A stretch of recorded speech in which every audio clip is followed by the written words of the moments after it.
きベニューソン、いや全て超えて先行のガチエンジェルフリー。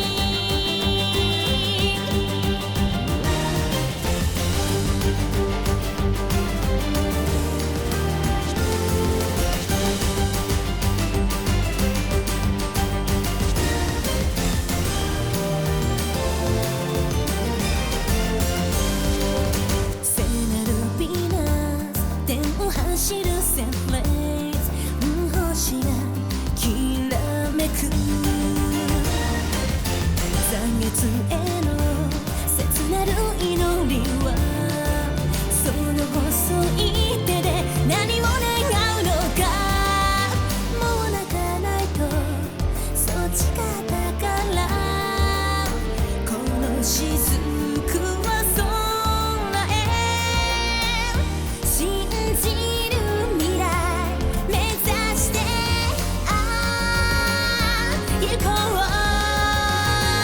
先の果てを羽ばたこう。強くかける風、疎遠のエナジー。ねえもっとぎゅっと離さず抱いていて、永遠が始まるよ。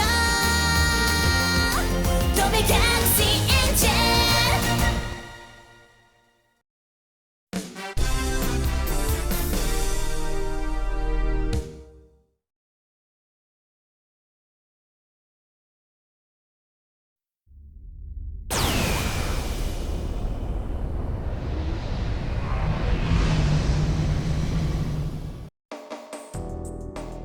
ドライブアウト完了。ブリス政権に入りました。では引き続き最短航路でゲートに向かってください。了解。航路オプティマイズ開始します。中断して申し訳ありません。続きを。ではマイヤーズ長官、次のウィル出現がノイエだという理由を教えてください。割と単純な話さ。それじゃあみんなに考えてもらおう。これも勉強だ。まず現在見つかっている文明宇宙はいくつだい、カズヤ？エデン、ノイエ、そして3ヶ月前にゲートキーパーが見つかったあれなんだっけな。ボスですね。ああ、そうそう。あとはルイーンにアルテにスキヤです。ありがとう。その6つです。ははは、勉強しとけよ。はい。ではこのうちウィルと戦えそうなのはリコ？正直なところエデンとノイエくらいだと思います。他の宇宙は文明がかろうじて残っている程度ですから。ならエデンとノイエどっちが強いかな？なの技術が一番のエデンなのだ。そうだね。文明が最も発達しているエデンが一応最強ということになる。さてここがポイントだ。どうしてウィルはエデンにあんな進行の仕方をしたのかな。密かにバルバロス第二惑星をブラックホール化する準備を進めた理由は、あれだけのテクノロジーを持ちながらなぜ成功法で来なかったんだろう。どうだいリリー？成功法ではなかった理由。俺は結構楽観的な予想を立てている。楽観的。ほらエデンは最強なんだよ。まさか脅威と感じている？脅威とまではいかないだろうけど、連中にとってエデンは割と厄介な存在なのかもしれない。推測でしかないけど俺はそう考えるんだ。じゃあそんな手強そうな相手にまずやることは？アニス。ビビらせることだ。気持ちで勝ってりゃ負けるわけねえ。喧嘩のセロリだぜ。セオリー。サンキュー。でもそういうことだよね。メンタル面で優位ならそれに越したことはない。だからインパクトのあるデモでエデン全域に脅しをかけようと考えたんだ。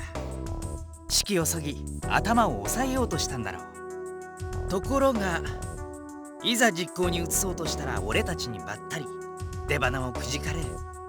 しかも自分たちの出現を読まれている可能性まで出てきた。そこで探りを入れることにしたわけだ。でもこの場合それだけでいいのかな、夏目。探るのと同時に次の手を模索するのが効率的じゃな。正解。無限回廊出現の兆候を知る術が俺たちにあるのかないのか、そんなことは実際に出現させれば済むことだ。だがソルベはこれをゆっくりと行った。これが何を意味するのかわかるかい、カルア。まず私たちを足止めできますわね。そうそう。そして考える時間も稼げます。その通り。もちろんこちらの状況に対応した次の手段も準備できますわ。パーフェクト。つまり奴らは俺たちを足止めして、その隙に別の場所に攻め込む準備を整えたのさ。厄介なエデンを後回しにしてノイエから攻略するつもりなんだ。口に出すと短絡的な気がするけど、よーく考えてみてくれ。繰り返しになるけど、ウィルにとって敵と言えるのはエデンとノイエの2つだけ。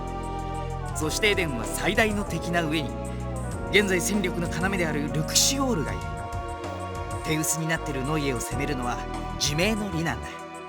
でもそれならこの船がノイエに行った途端またエデンに現れるんじゃ。可能性はあるけど高くはないわ。なぜです？やはりテクノロジーの作用。いずれ戦力全体に行き渡るはずの動力停止波対抗手段、その浸透スピードの遅い方を狙うのも自明の理ってこと。実際ノイエの動力機関に対応したキャンセラーはまだ調整の段階なの。特にマジークのは魔法が関わってるから目処も立っていないわ。なるほど。もちろん全て推論に過ぎない。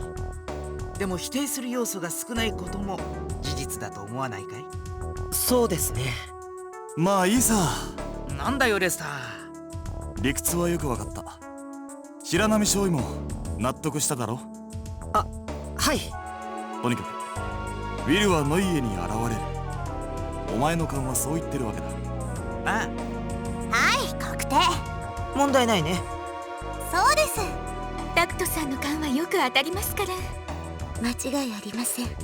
ご本人はミーティングの前から完璧に確信していますわよ。あ、ちょっとミント読まないでよ。もう参ったな。それで長官、今後の予定はどうなるんです？私たちこのままずっと一緒なわけじゃないですよね。それについてはここから話してもらおうかな。了解しました。ではまず現在の当館はノイエにウィルが現れることを行動基準としています。したがって一刻の猶予もありません。最短航路を取るとエデン内での体感は不可能な状況です。またクロノゲート到着後もアブソリュートからの定期解放を待ちません。シャトルを使いミルフィーユさんにコントロールルームに入っていただきます。強制解放するんですね。そうです。解放後ゲートはそのまま閉じず、再びシャトルでセントラルグローブへ向かってください。ああ、ちょうど交代の時期だもんね。ええ、そのようなわけでオブザーバーとして上官いただいたフォルテさんたちには申し訳ないんですが。ノイエまで一緒ってことかい？いえ、さすがにそこまでは。ミルフィーユさんのシャトルに同乗していただきます。セントラルグローブへ迎えってことか。はい。マイヤーズ長官にクールダラス補佐官、ブルーベリー書記官も同様です。俺たちはそのまま UPW に戻るってことさ。そしてルクシオールは直接ノイエゲートに向かいシフトする予定となっています。本当に一刻の猶予もないね。そういやノアは？私はしばらくココたちに同行するわ。構わないんでしょ？ああ、問題ないよ。臨時司令官権限も解除してないしね。あいつらを一度ギャフンと言わせてやらないと気が済まないのよね。おいおい、そりゃ公私混同なんじゃ。どうしたの？ノイエから観測データが届いたわ。どうだい？兆候はあるのかい？今フィルタリング中。誤差を取り除いてるの。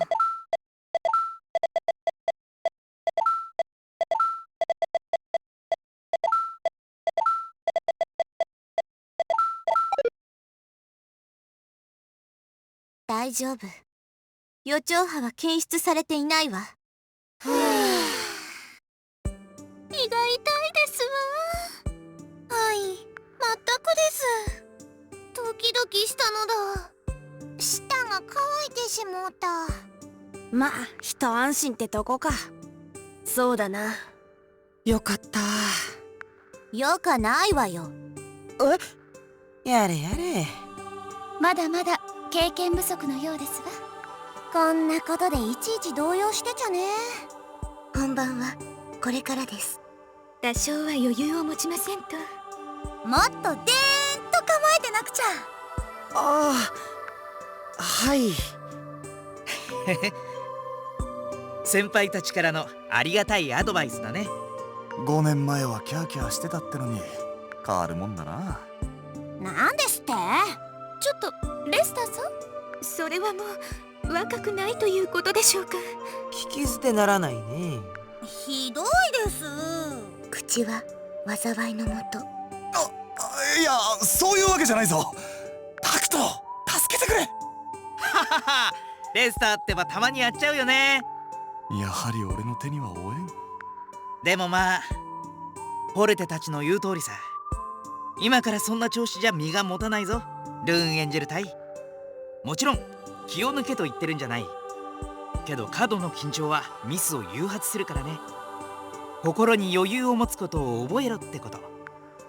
わかったかい隊長？はい、心しておきます。メランザーナよりカー副長。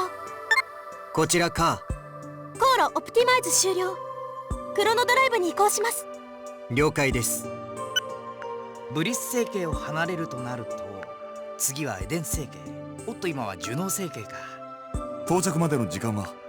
約20時間後を予定しています。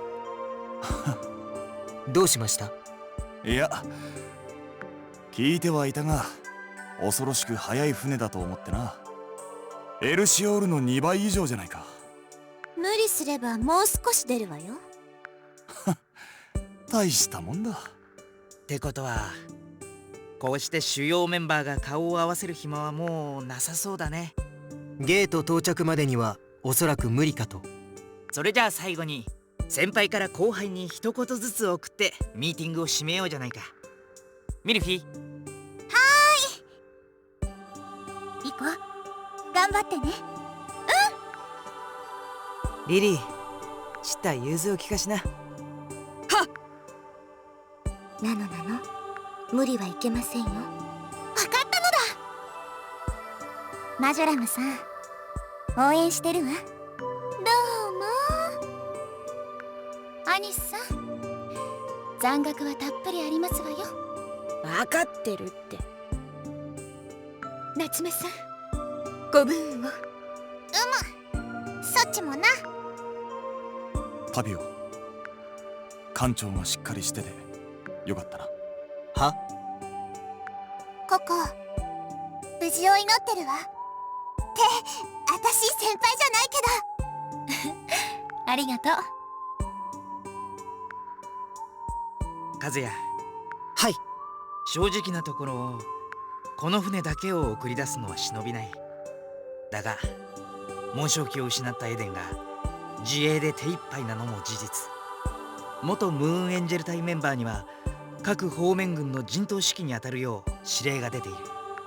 そしてこの俺も UPW 長官としてやらなきゃならないことが山積みだ。理解しているつもりです。そっか。なら単刀直入に命令する。ノイエを守り抜け。絶対にだ。了解しました。任せてください。この野郎。え？一丁前の口聞くようになっちゃって。入隊した頃の和也だったら頑張りますとか言ってるよ絶対。ありえる。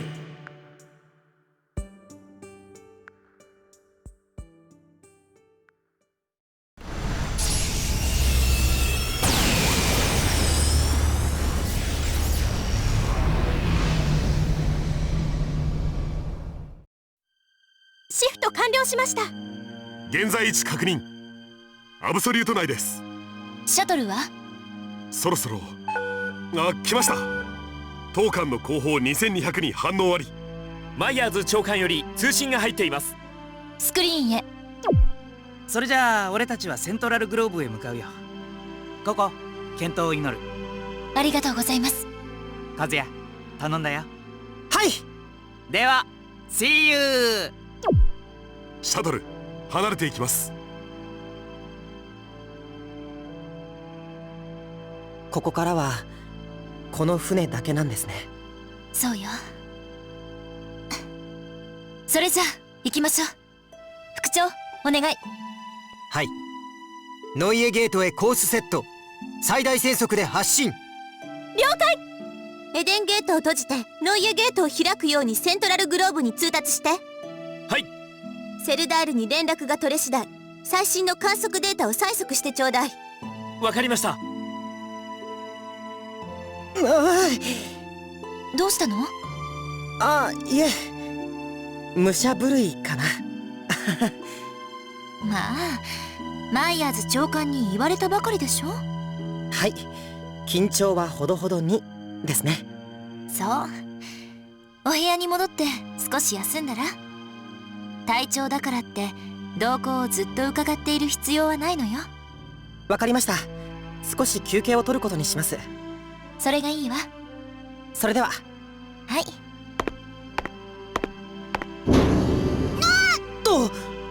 すまぬ。和也か。こっちこそごめん。どうしました？なんでもありません。大丈夫？平気じゃ。どうしたの？ブリッジにいよう？ちと動きが気になってな、様子を見に来たのじゃが。今シフトを終えたばかりだから中は慌ただしいよ。そっか。ならば今アブソリュートなのじゃな。うん。とするとノイエゲートまでは行きと同じく小1時間といったところかの。もう少し早いんじゃないかな。最大戦速を出してるから。まあそれだけ聞ければよしとするか。時に和也。何？エデンに向かった折にも不思議に思うたが、クロノドライブしないのは何故か。アブソリュート内での話？そうじゃ。今は下級の時、超高速航行すればあっという間じゃろうて。そっか。夏目はまだ知らないのか。アブソリュートに入ったのもこれで2回目だもんね。そういうからには理由があるのじゃな。ここでのクロノドライブは禁止されているんだよ。なんでじゃ？わけを教えてたもれ。詳しくはわからないけど誤差が出るんだって。誤差とな。ドライブアウトポイントが定まらないらしくて、ひどい時は何千もずれるらしいよ。ほうほう。ずれた先にゲートやセントラルグローブがあったら大変だからね。それは大事じゃな。だからそのことが判明した時禁止になったんだ。アブソリュートが発見された頃の話らしいけど、これ以上はよくわからないかな。なるほどの。かような理由があったか。特進したぞ。詳しく知りたければノアさんに聞いてみたら。遠慮こむる。あの女子はちと怖い。ではいとましよう。時間を取らせてすまなんだ。これくらい。またの。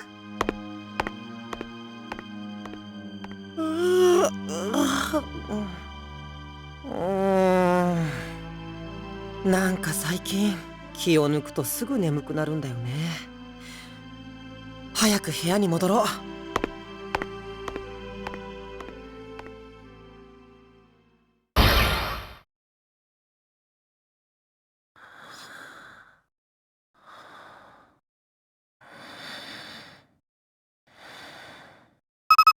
医務室より白波少尉。はい、白波です。おや、お休みでしたか。すみません。大丈夫です。何でしょう？申し訳ありませんが、医務室までおいで願えませんか？わかりました。すぐ行きます。よろしくお願いします。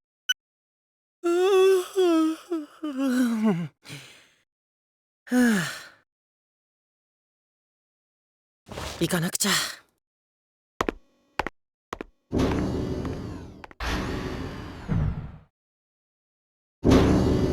白波入ります。どうもどうも。あれ、ノアさん、なんでここに？あんたに用があるからよ。は？ノアよりブリッジ。こちらブリッジ。いいわよ、くぐって。わかりました。ノイエにシフトします。ノイエ？着いたのか。微速前進。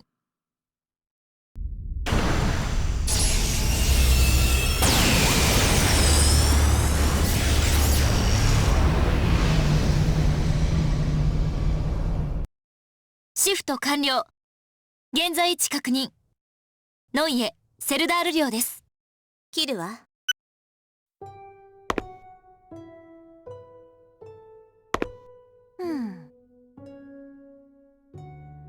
なんだ？なんで僕を見るの？なんともないみたいね。はい？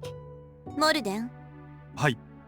白波くん、ちょっと動かないでくださいね。ええ。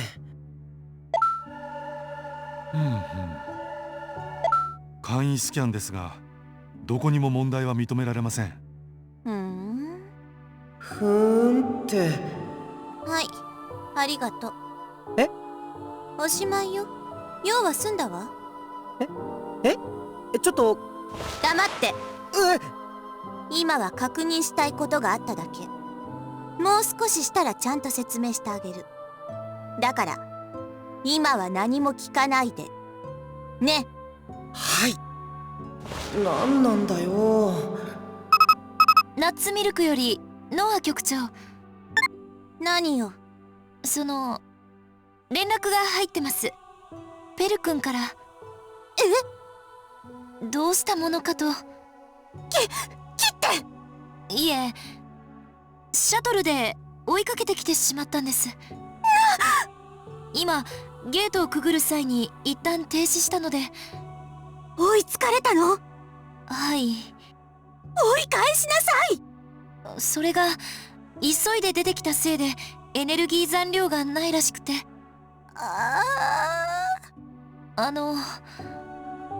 ゲートキーパーをこんな場所に放っておくわけにもいかないので。ゲートキーパーだって？わかったわ。任せる。了解しました。以上です。なんてこと。ゲートキーパーってひょっとしてフォスの？そうよ。ペルさんって言うんですね。知りませんでした。って顔も知りませんけど。素性は極秘扱いなの。ベレルの乱の二の舞はごめんだもの。ああ、そうか。よりにもよって乗り込んでくるなんて悪夢だわ。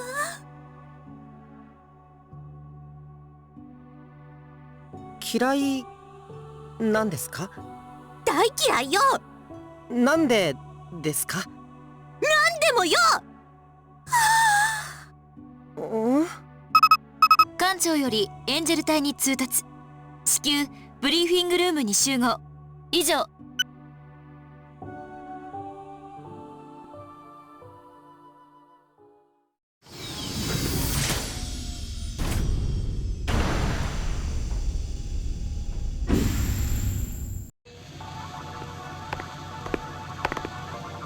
この人が3番目の文明宇宙フォスの人。そしてミルフィーさんの次に発見された2番目のゲートキーパー。皆さんはじめまして。フォスのゲートキーパーペルオレキエッテと申します。ようこそペル君。ココさん、わがままを聞いてくれてありがとうございます。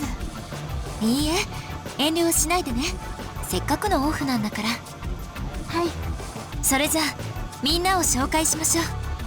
ルーンエンジェル隊のメンバーを。どうも。皆さんのお顔は映像や写真で何度も見ていますよ。和也くんから順番にご挨拶して。はい、隊長の和也白波です。よろしく。アプリコット桜庭です。はじめまして。リリーシーシャーベット、お初にお目にかかる。ナノプディングなのだ。オッスなのだ。カルフアマジョラムです。どうも。アニス・アジートだ。ま、適当に行こうぜ。夏目いざよいじゃ。遠慮は無用ぞ。いやー、こちらこそよろしくお願いします。光栄だな、天使の皆さんに直接会えるなんて。全然普通だけどな。ノアさん、なんで嫌ってるんだ？ではペル君、あなたを正式に VIP として迎えます。エンジェル隊と同じフロアにお部屋を用意しますから使ってください。お世話になります。館内での行動範囲も制限は設けません。ただし当館は作戦行動中です。緊急時は全館放送などの指示に速やかに従ってください。わかりました。お邪魔をしないように注意しなくちゃ。よろしくね。はい。それじゃあ解散するけど、エンジェル隊は先ほど伝えた注意事項を絶対に厳守すること。いいわね。了解。あとリコちゃんはゲストルームのカードキー登録を、和也くんはペル君に館内を案内して差し上げて。わかりました。お手間をおかけします。いえい任せてください。え。では解散。オレキエッテさん、行きましょうか。館内をご案内します。そんな、ペルでいいですよ。そうですか？年もそんなに変わらなそうだし、和也くんでいいかな。もちろん。なら僕はペル君で。うん、その方が気楽でいいや。なんだ気さくですごくいい人な印象だけど。それじゃあ案内よろしくね。ああ、うん。ところで今ココさんが言ってた注意事項って。ああ、君のことだよ。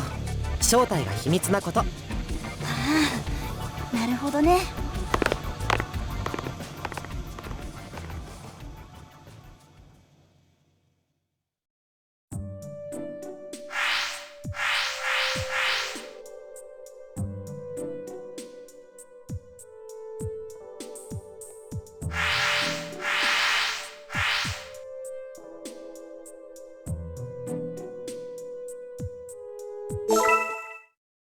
ここがペル君の部屋になるのかな。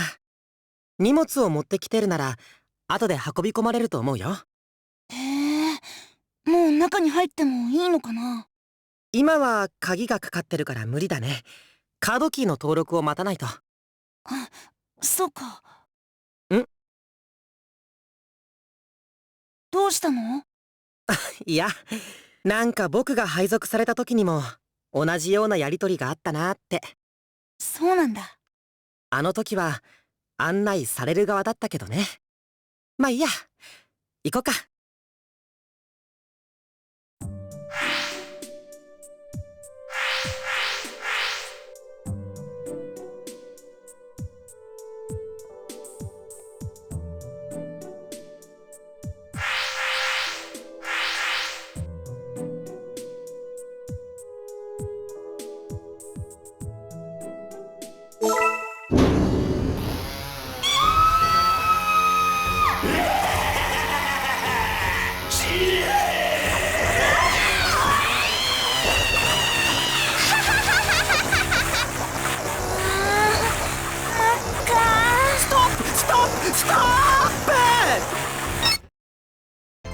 なんじゃ良いところで。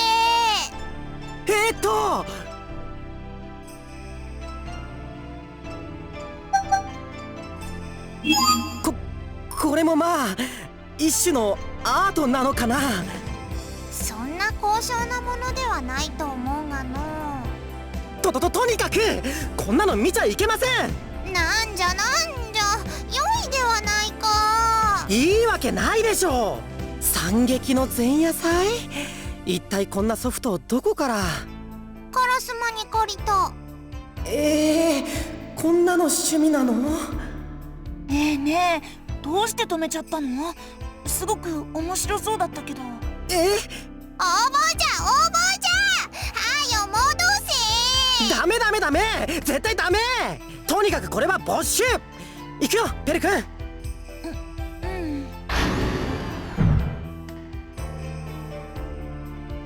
もう一本あったりして。悪魔の掃除機とな。面白そうじゃのう。うっしっしっしっし。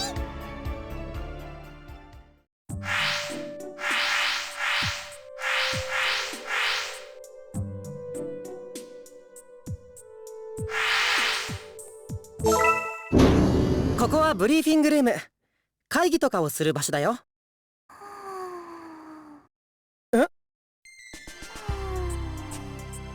お休みのようですね。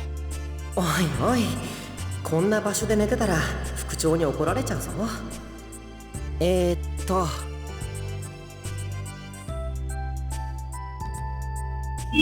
ら起きろー。わあ、大丈夫？もうひどいです。ごめん、そんなに驚くと思わなかった。あれ、ひょっとして私寝てました？結構気持ちよさそうだったよ。かわいい寝顔でした。やだ、恥ずかしい。なんで居眠りなんか？そうです。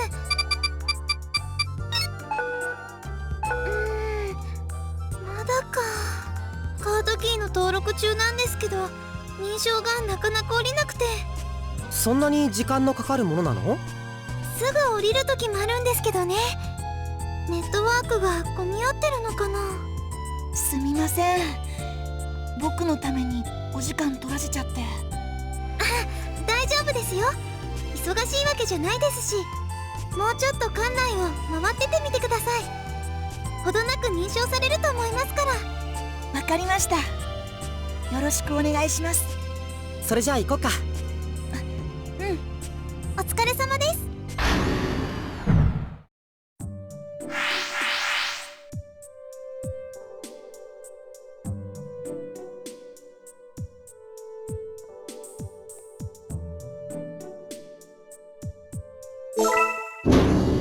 ここはシミュレータールーム。戦闘の仮想訓練施設だね。立派だなあ。ガズヤ。リリーさん、調子はどうです？ああ、まずだ。オレキエッテ殿を案内中というわけだな。どうも。ペルで構いませんよ。オー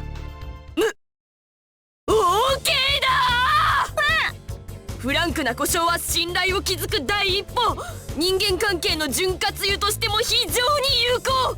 ぜひ私のこともリリーと呼んでくれ。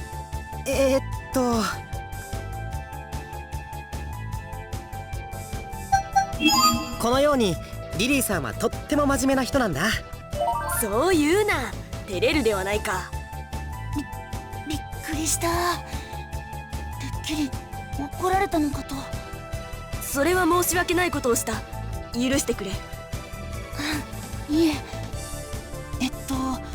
確かノイエの本姓セルダールの騎士さんなんですよね。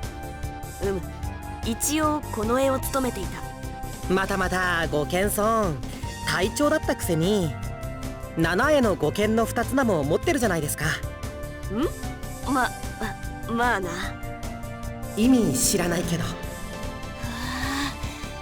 とても強いんでしょうね。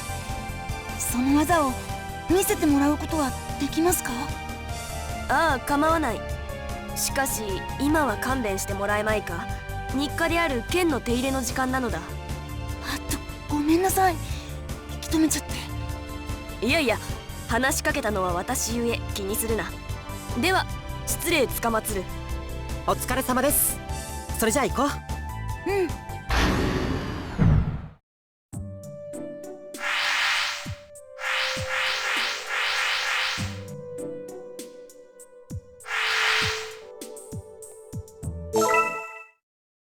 この向こうは機関室なんだけど、きっとステリーネさんは怒るだろうな。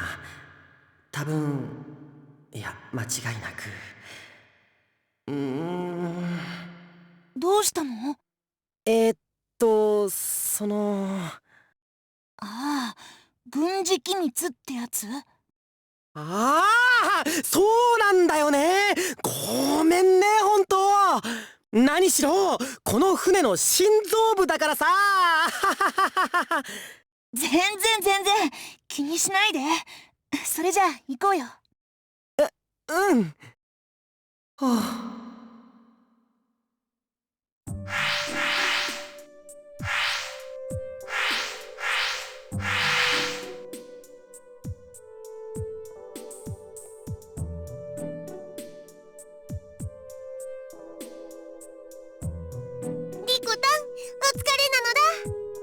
ありがとう、ナノちゃん。ちょうど今カードキーができたとこよ。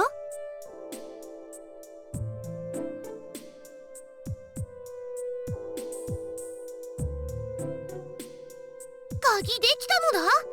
じゃあ持ってくのだ。あ、待って。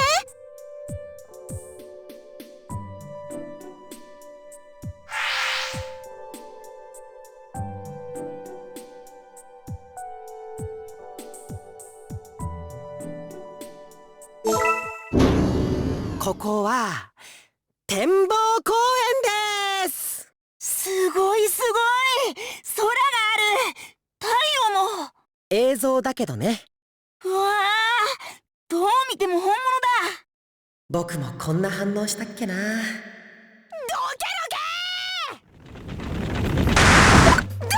だ。あと1分0秒55。くわー、惜しい。ちょっと危ないな。うっせ。ちっくしょー、あと少しで1分切れるってのに。何？タイム測ってんの？ああ、分数2周だ。どうしても1分切れねえ。精が出ますね、アニスさん。あ、ヘルだっけか？ヘルです。あ、そっか。まあどうでもいいや。あ、どうだ、一丁勝負しね。え、僕とですか？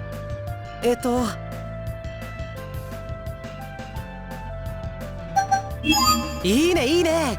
ペル君の実力のほどを見せてよ。そんな、和也君まで。おっしゃ、決まり。3人で勝負な。僕も？いいから並べ。はい。位置についたか？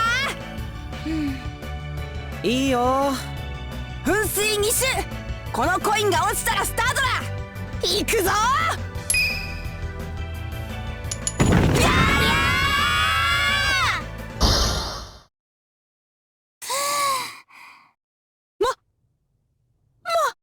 負けた。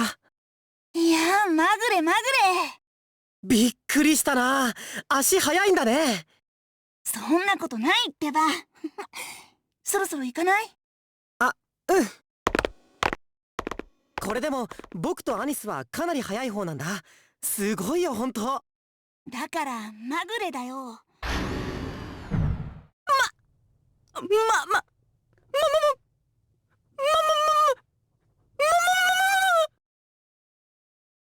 さて、結構回ったけど疲れてない？ちょっとだけ。やっぱり軍人さんは違うね。謙虚だ。またあんなに足速いくせに。じゃあそろそろ部屋に案内しようか。よろしく。白波より桜庭少尉。桜庭です。カードキーの登録は終わった？ええ、終わっています。受け取りに行ってもいいかな？あ、ついさっきナノちゃんが渡してくるのだ、お使いなのだって言って持ってっちゃいました。ナノなのに連絡してみるよ。はい、お願いします。白波よりプディング少尉。和也なのだ。今探してたのだ。リコから聞いたよ。どこにいるの？お部屋の前なのだ。ペル君の？そうなのだ。カードが使えるか試してたのだ。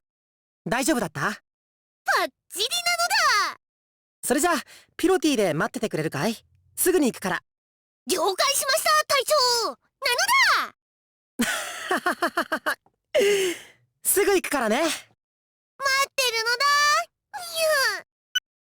だ。とっても元気な子なんだね。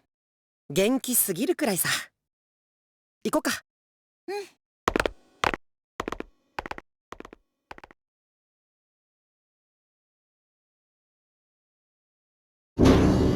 お待たせ、なのなの。全然待ってないのだ。それじゃあカードをペル君に渡してあげて。はいなのだ。ありがとう。どういたしましてなのだ。使い方わかる？セントラルグローブでも同じようなの持ってたから多分大丈夫。そっか。ペルタンペルタン。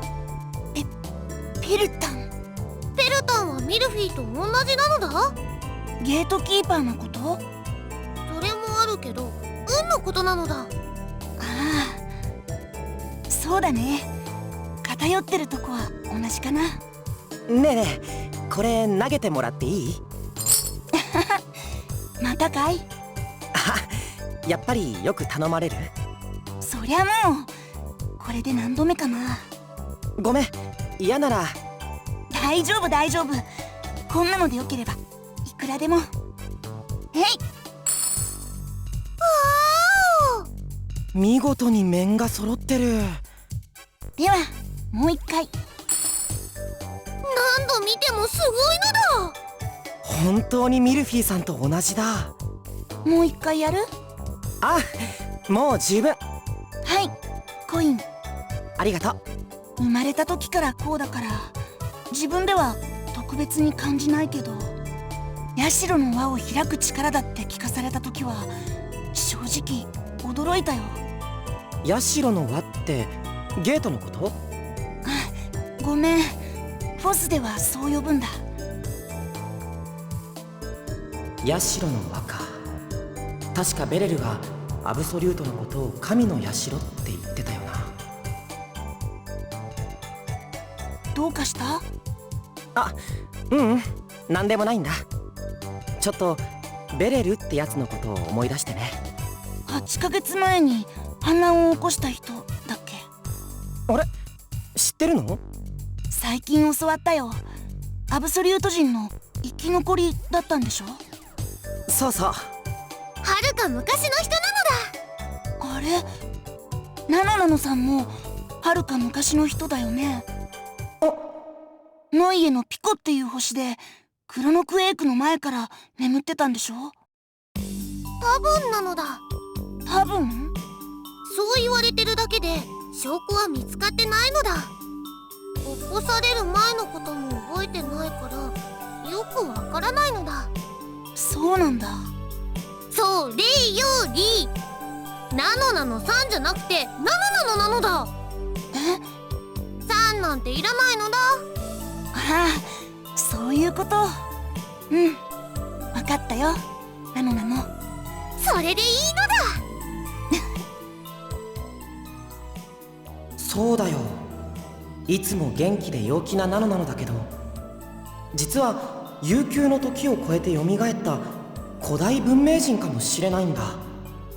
考えたこともなかった。どうしたのだカズヤ。ナノナの顔に何かついてるのだ。あ、ついてないついてない。ごめん、なんでもないんだ。にゃ。そのノア様の部屋ってこのフロアなのかな？ああ、うん。ペル君と同じくゲストルームを使ってるよ。ちょうど反対側だね。そう。早く会いたいな。そのうち嫌でも会うと思うよ。同じ船にいるんだから。どうかな。僕避けられてるからな。まあそれはそれでたまらないんだけど。たまらない？うん？おっと。ノアより白波少尉。声がシリアスなのだ。まさかこちら白波。来たわよ。ピコで予兆波を観測したわ。ピコですって？エンジェル隊を集めてブリーフィングルームへ来て。了解。白波よりエンジェル隊に通達。至急ブリーフィングルームへ集合。以上。なのカズヤ。とにかく行こう。ペル君また。気をつけて。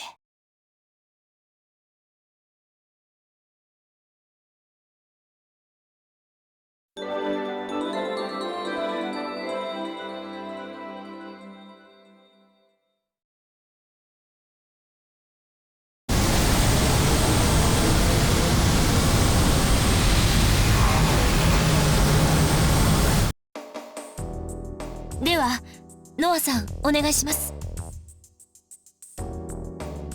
もう聞いてるでしょ。ウィルが来るわ。場所は本当にピコなのか？ええ、ピコよ。ナノの故郷か。それで無限回廊の出現はいつ頃？大体だけど今から32時間以上、35時間以内。それじゃ間に合わない。そう、こっちが出現を感知できることを知って対策をしてきたのかも。魚鳥波の上がり方が今までと違ってかなり速いの。この船でも先回りは無理。なんてことだ。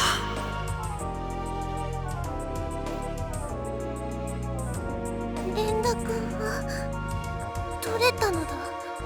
ええ、ドライブインする前は無事を確認しています。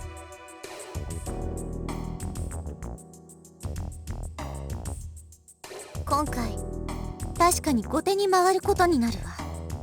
でもやることは決まっているの。できるだけ早く現場に行って叩く。それだけ。分かった、隊長。はい。今もできる限りのことはしてる。エンジンも悲鳴を上げる寸前まで回してるわ。幸い直線航路に障害がなかったからこのクロノドライブだけで済むの。ドライブアウトは約39時間後。それまでにエンジェル隊は発進準備を整え、到着20分前までに紋章機内で待機。いいわね。了解です。以上よ。ではミーティングを終わります。ここもう一度航路を見せて。わかりました。ブリッジへ行きましょう。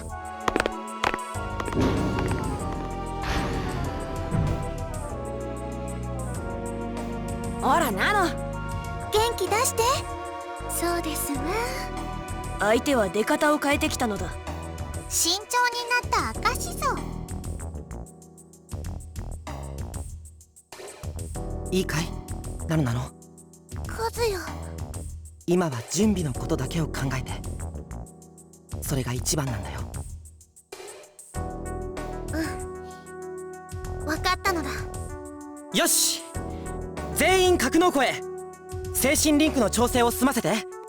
整備班には僕から連絡を入れておくから。了解なのだ。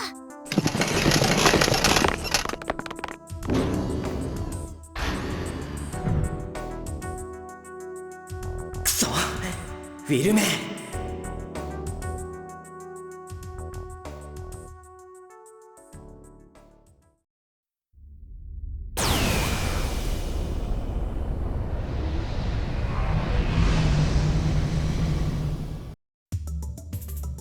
に侵入。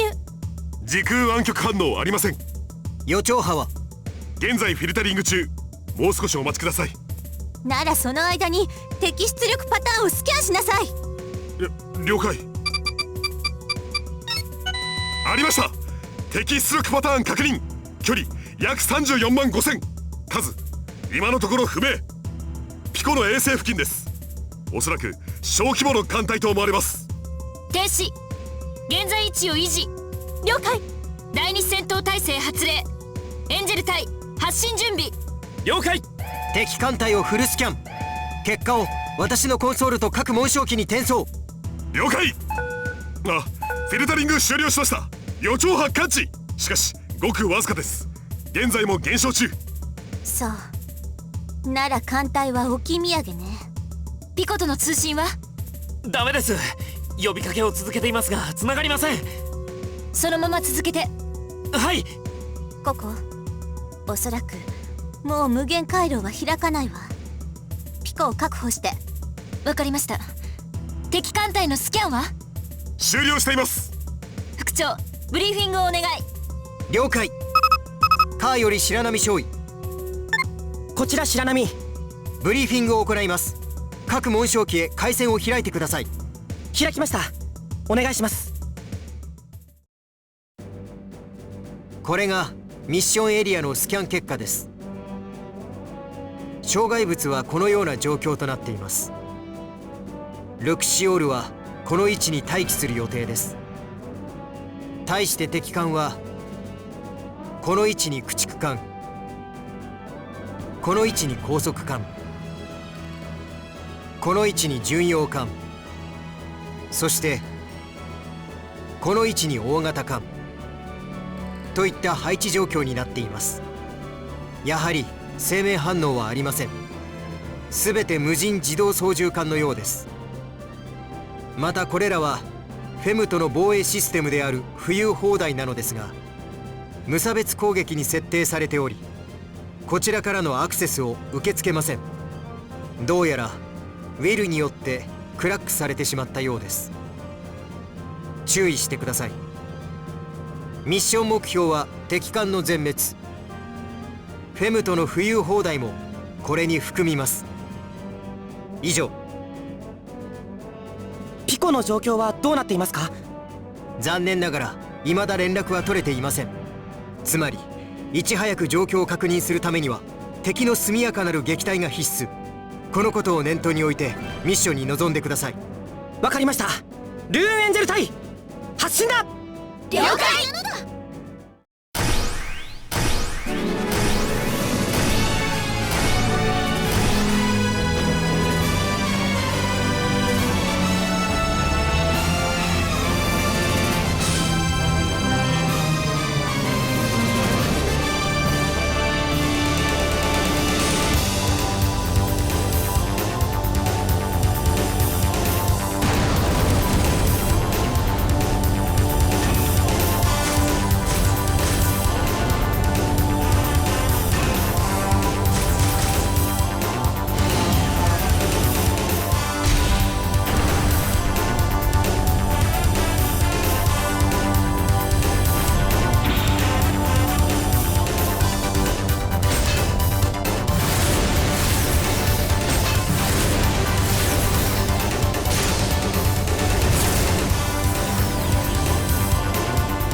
そうこなくっちゃ。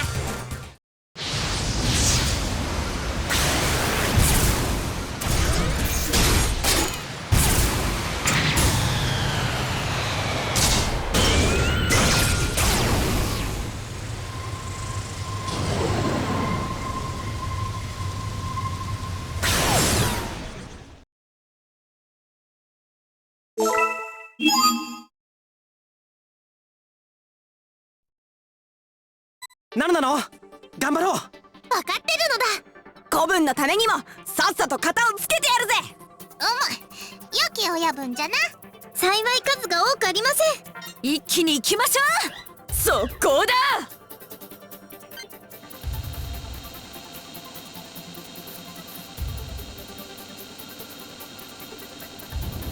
どうしてピコなのかしら。ウィルのやつら一体何が目的？攻撃を開始しました。マイル命中したぞ。うまく当たったみたいです。うまくかわされたのだ。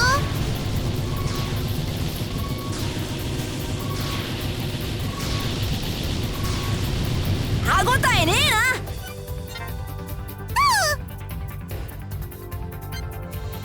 な。攻撃成功よ。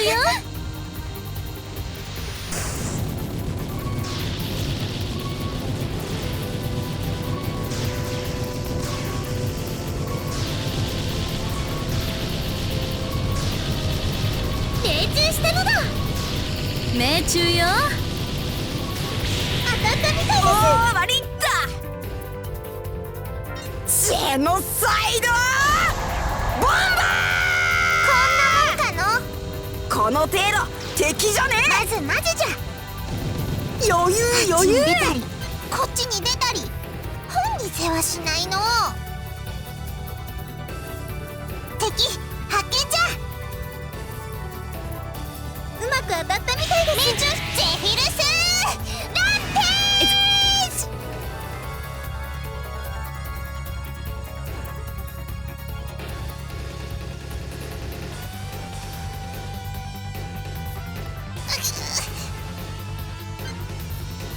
いい加減にせんか。撃沈じゃ。敵発見。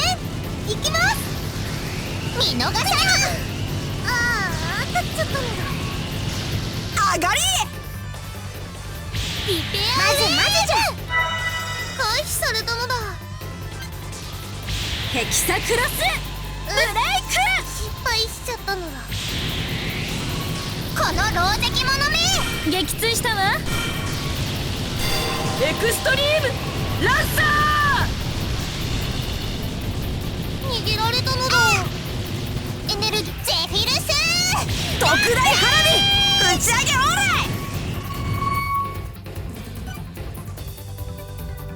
ジェノサイド。少しやられ気味じゃ。ボンバー。敵を撃破したわ。これ補給してくるわ。よかろう。成功しました。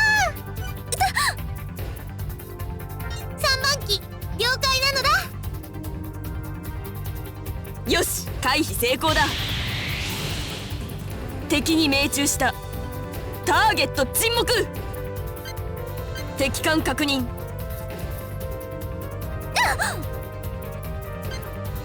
リペアウェーブブラスター。当たらねえよ。あら、目標の働きイーグルゲイザー機体攻撃を回復。回避成功。敵へ捕捉。行くわよ。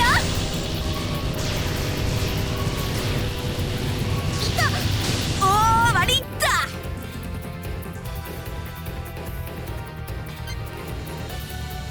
当たっちゃったのだ。エネルギー補給してきますね。補給終わったぞ。逃げられずに止まらしね。見つけた。トレジャーハンターの目をなめんなよ。ヘキサクロスブレイク。攻撃回避したわ。派手な一発お見舞いするぜ。あと一つ沈めたら全力で戦います。半減なのだ。回避した。目測を誤った。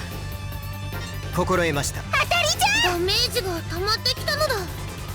ジェノサイド。今のはむずったな。攻撃開始です。よいっと。様子を見つつ戦おう。5番機補給に戻るぜ。リペアウェーブ。今のは聞いたわね。損傷箇所を調べて。急に帰るのだ。命中です。被弾しました。各ブロック損害を報告しなさい。一石やったわ。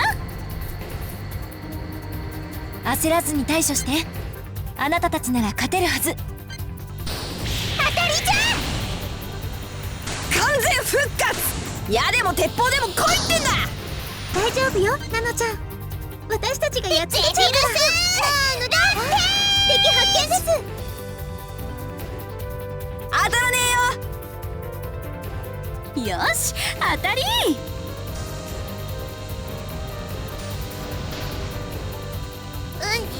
失敗しちゃったのだ。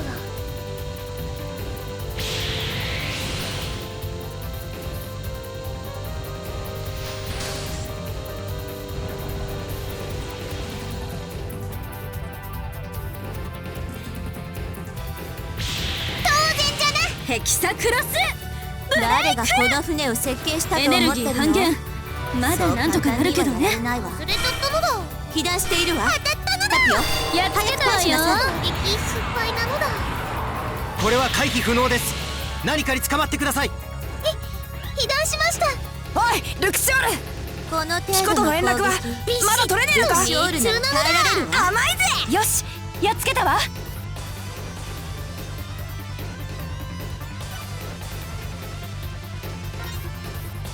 ジェノサイドボンバ回避できたのだ。当たりなのだ。ハイパーブラスター。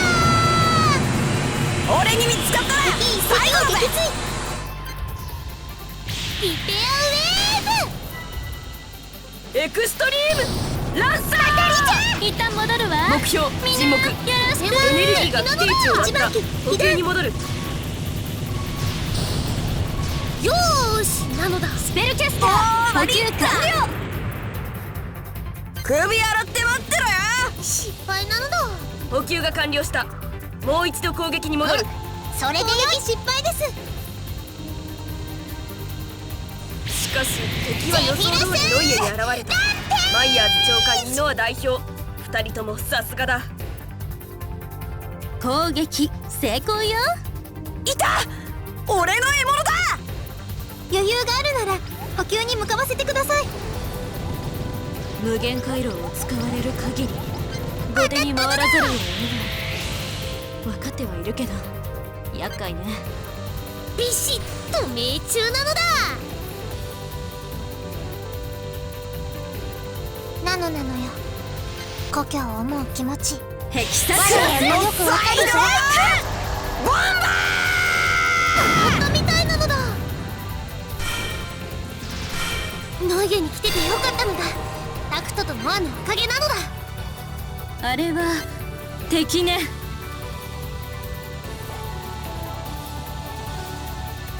回避成功。命中なのだ。クロスキャリバー補給に戻ります。リペアウェー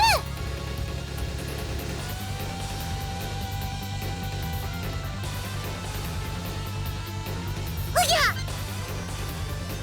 ゃ。よし、撃沈だ。これで全部か。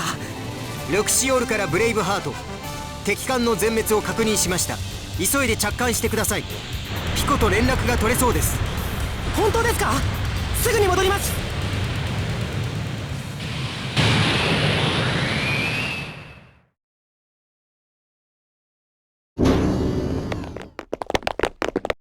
エンゼル隊戻りました。静かにと。混乱はまだ収まっていない状況です。一切の動力が停止していたのでは無理もありません。では大変に心苦しいのですが。こいつピコの人間だったよな。声が大きいぞ。確か行政官の方だったと。正式に要請させていただいてもよろしいですか。お気になさらずに、確認でき次第ご連絡いたします。本当に申し訳ありません。よろしくお願いいたします。お任せください。では。行政官の方と通信ができたということは、被害は少なかったのかの。副長、説明を。了解しました。エンジェル隊は全員ブリーフィングルームへ。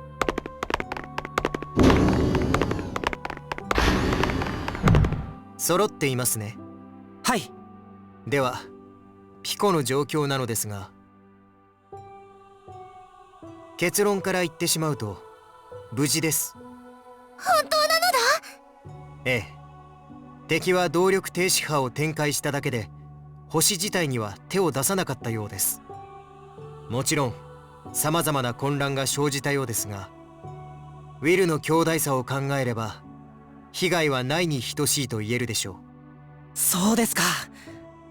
ナノちゃん、よかったわね。ですが楽観していられない要素もあります。動力停止中、敵がどんな行動をとったかは完全に不明なのですよ。確かに。敵が布陣していた場所を考えてみてください。陣のあった場所とな。衛星か。はい、ピコ唯一の衛星フェムト。ご存知の通り古代のナノマシン研究施設が休止状態で数多く現存しています。これらは要請を受けたセルダール軍が警護していたのですが、中でも特に守りの壁が厚かった箇所、何千体ものナノマシン生命体が眠る最重要保護区画、その駐留艦隊と連絡が取れないままなのです。何千体ものナノマシン生命体って、ナノちゃんの発見されたところ。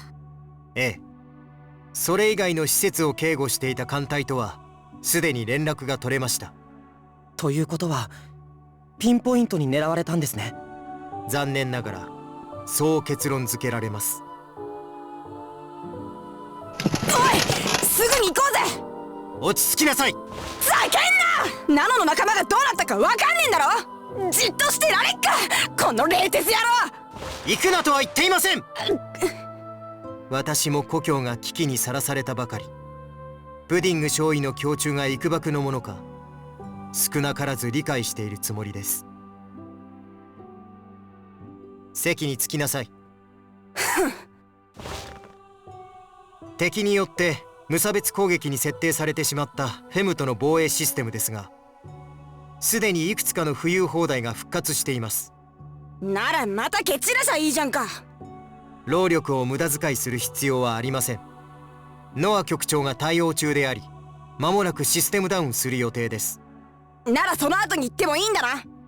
いいも何も最初からその予定でした。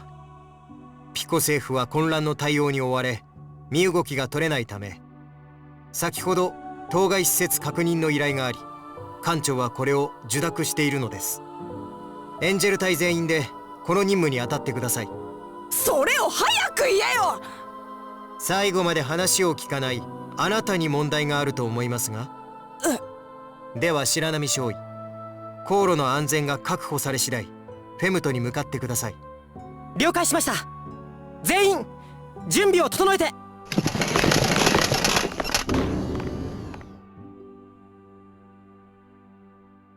なの行こう。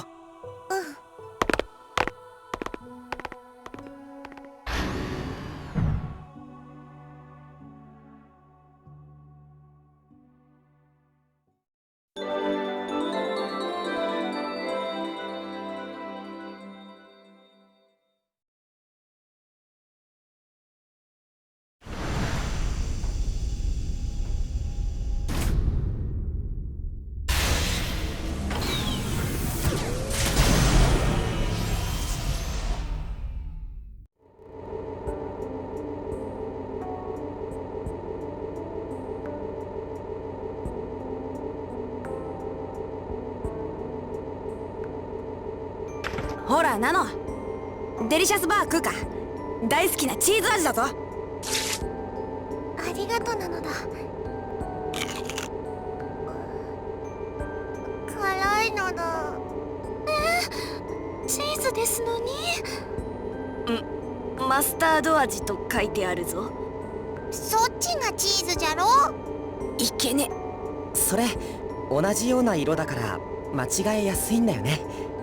辛いの苦手だったでしょ。大丈夫？ごめんな。辛いけどこれはこれで美味しいのだ。バカ。うっせ。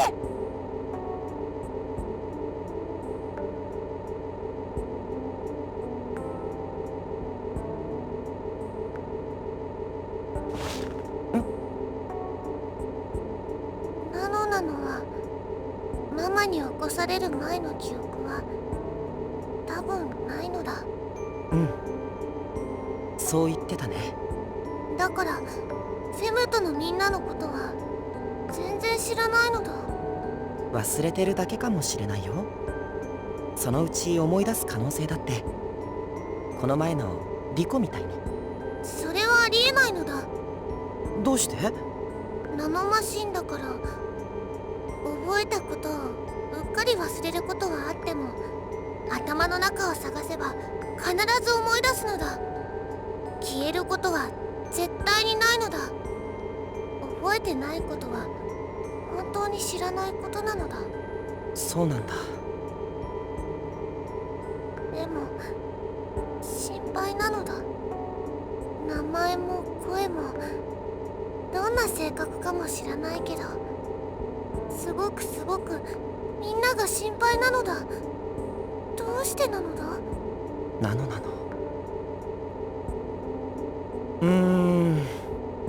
それはデリシャスバーと同じなんじゃないかな。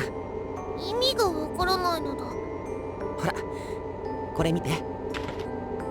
チーズ味なのだ。そのマスタード味と袋が似てるよね。そっくりなのだ。そう、だからアニスが間違えたんだ。味はどうだい？似てる？全然違うのだ。それじゃあまずいかな。そんなことないのだ。辛いけど美味しいのだ。他の味はどう？明太子や納豆、サラミにカレー、ナノの大好きなチーズ、いろいろなのがたくさんあるよね。どれも美味しいのだ。最初は変な味と思ってもすぐ慣れるのだ。ナノ大好きなのだ。うん、僕も大好きさ。何種類もあるデリシャスバー、味は全部違うけどどれもデリシャスバーには違いない。みんな仲間なんだよ。ナノたちもそれと一緒。何千人もいるナノマシン生命体、容姿は全員違うけどどの子もナノマシン生命体には違いない。やっぱりみんな仲間なのさ。仲間が心配なのは当たり前なんじゃないかな。心配なのはみんなが仲間だからなのだ。そう、理由なんてないと思うよ。和也。うん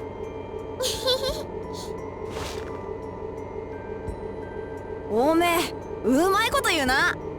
はい、感心しました。そう？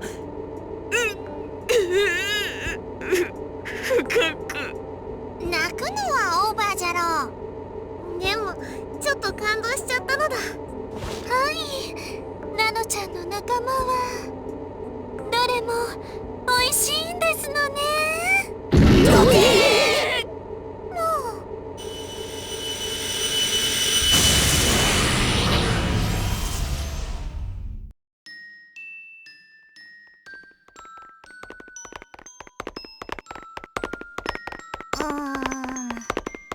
ウィルの輩は本当にここに来たのであろうか。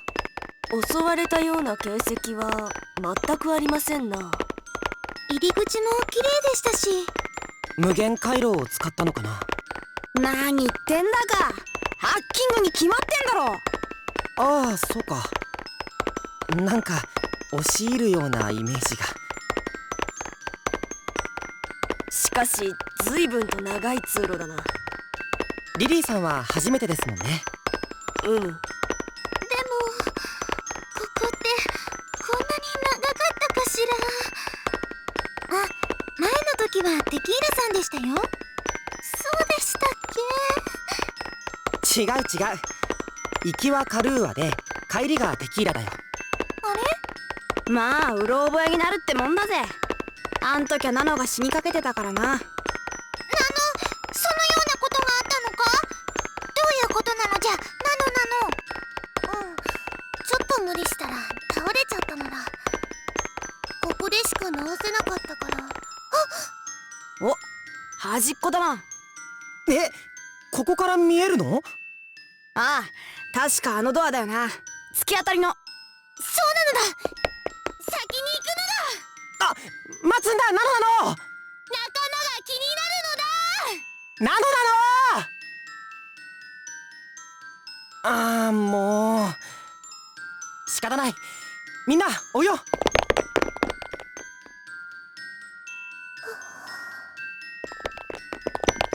ナノダメだろ。万が一にもウィルのやつらが残って。おい、見てください。何？あ、これはいない？誰も？見たところ全て空のようだ。この中に入っておったのか？そのナノの仲間は。ナ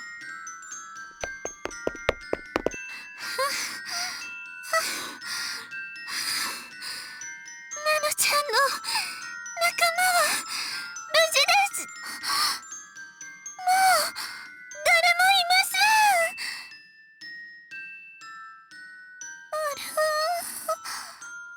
ん。カルア！いかん、酸欠だ。バカ、息止めっから。ナノちゃん、すまんが休館じゃ。ナノわかったのだ。ヘモグロビンを合成して増やしたのだ。これで大丈夫なのだ。たく人騒がせなやつだぜ。まったくじゃ。ナノごめん。怒鳴ったりして。いいのだ。ナノがぼーっとしてたのが悪いのだ。ううん、ショックを受けて当然だ。大丈夫？ちょっとコンソールにアクセスしてみるのだ。そうすれば全員の確認ができると思うのだ。わかった。行ってくるのだ。ナノ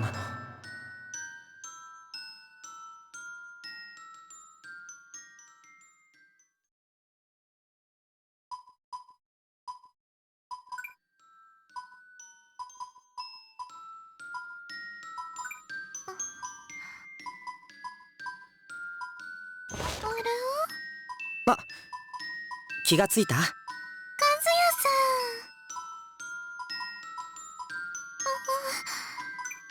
私、気絶しちゃったんですのね。そうだよ。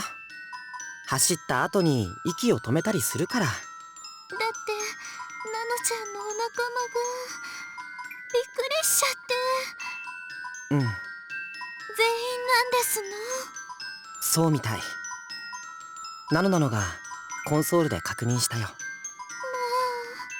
ナンバー0から4095、総勢4096人いたらしい。ナノちゃんはここにいますかうら。ん、だから消えたのは4095人だね。そう。今みんなで手がかりが残ってないか調査中。ナノもデータ上に痕跡がないか探してる。何かわかりまして？ウィルとは関係なさそうだけど、気がついたことといえばこの培養層かな。これですか？ほら、ここだよ、ここ。ポケット？うん、培養層全部についてて、ナノのを除いて全て開いてた。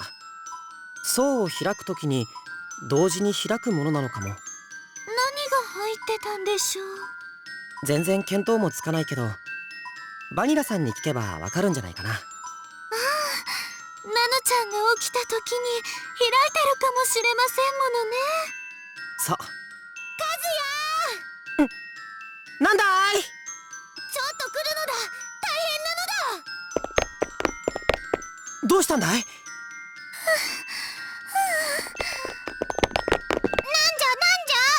何か見つかったの？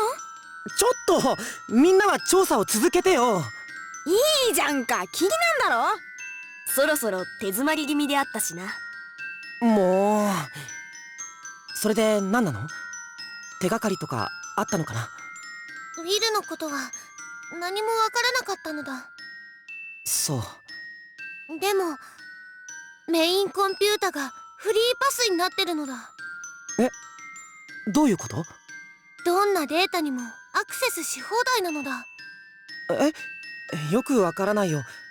前は制限でもあったの？あったのだ。ママやピコの人たちがすごく頑張っても見られなかったデータがいくつもあったのだ。アクセス制限というやつじゃな。そうなのだ。でも今は全部のデータが見られるのだ。ウィルの足跡ばかり気にしてたからすぐに気がつかなかったのだ。不思議ですわね。次元解除式だったんでしょうか。いや、こりゃビルがここに来た証拠だな。どういうことだ？さっき言っただろ。奴らはここにハッキングして入ってきたのさ。そしてコンソールも操作した。もちろん制限なんざねえに越したことはねえ。それで全部解除していったってこと？まあそんなとこだろ。こんなの外すのはへでもねえってこったな。なるほどな。で、その制限が取れて何か見つかったのか？うん、これを見てほしいのだ。これはここのマップかい？そうなのだ。次はこれなのだ。部屋が増えた。これを見てフリーパスなことに気がついたのだ。これは全部入れなかった部屋なのだ。ロックもみんな外れてるのだ。それじゃあ調べられるのか。でも前みたいにロボットさんが出てくるんじゃ。大丈夫なのだ。それも解除されてるのだ。どうしたんですの？こりゃお宝の匂いが、金銀財宝の匂いがするぜ。ちょっと黙って。ありゃ、おめえこれ見てなんとも思わねえのか？隠し部屋だぞ、隠し部屋。それも何百年も前から開いてねえ。トレジャーなハントしなくてどうすんだよ。今はそれどころじゃないでしょ。んだよ、マロンのねえやつだな。ロマンだ。ありがとうよ。けっ、特にこの部屋なんざプンプン匂ってのによ。親分、さすがなのだ。え？今ナノたちがいるのはこの部屋の手前なのだ。この部屋のことは前から分かってたのだ。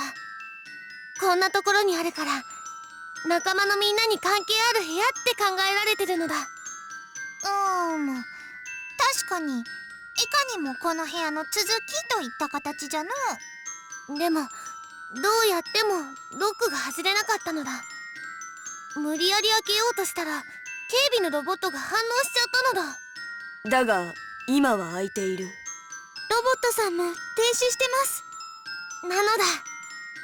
抜き足差し足っアニス。と。わったよ。くそ、行かねえよ。入るよ。はいはい、おとなしく入りゃいいんでしょ。入りゃ。早く行くのだ。何があるんでしょうね。秘境へ足を踏み入れるのじゃ。ドキドキします。みんな油断はするなよ。おいちょっと待てよ、こら。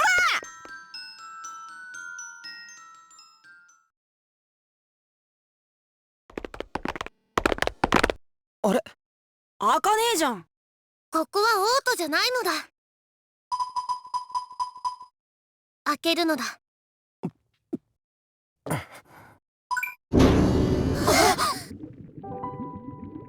これはナノマシン生命体。残ってたんですのね。でもこの子ずいぶん幼いの。赤ちゃんだ。変だぜ。何が？なんでこいつだけ残ってんだよ。だって隠してあったから。アホ、ロック外したのは誰だ？ウィルでしょ。ってそうか。状況からの推測ではあるが、奴らはハッキングを行いナノマシン生命体を連れ去った。この子だけ残っているのは確かに不自然ですね。あら、これコンソールかしら。多分そうじゃろ。ドラ、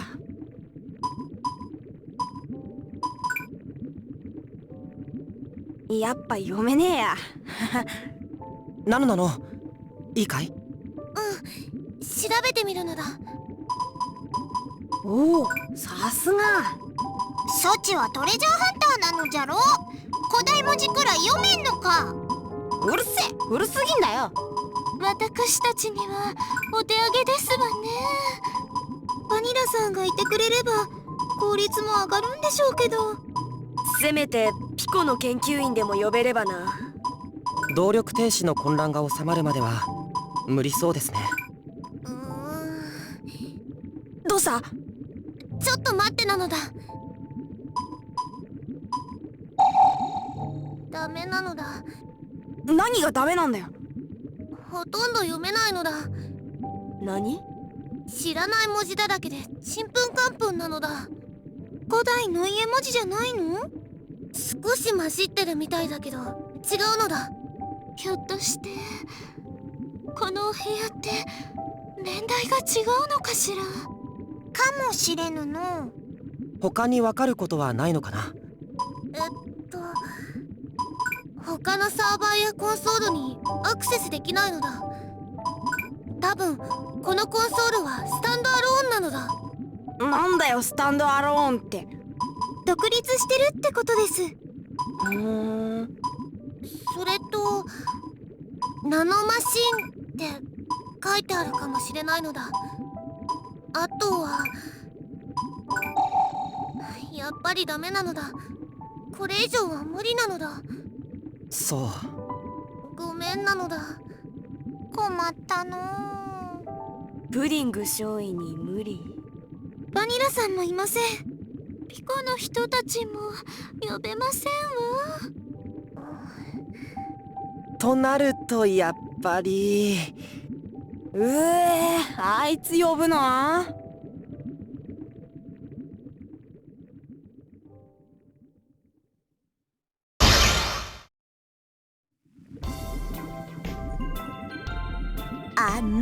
ね、あたし忙しいって言ったわよね。まあほらこの部屋ずっと開かなかったんですって。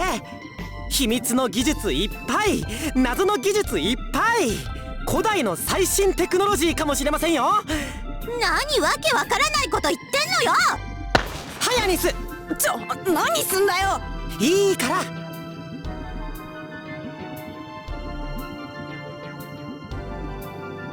なんだよ。何よ。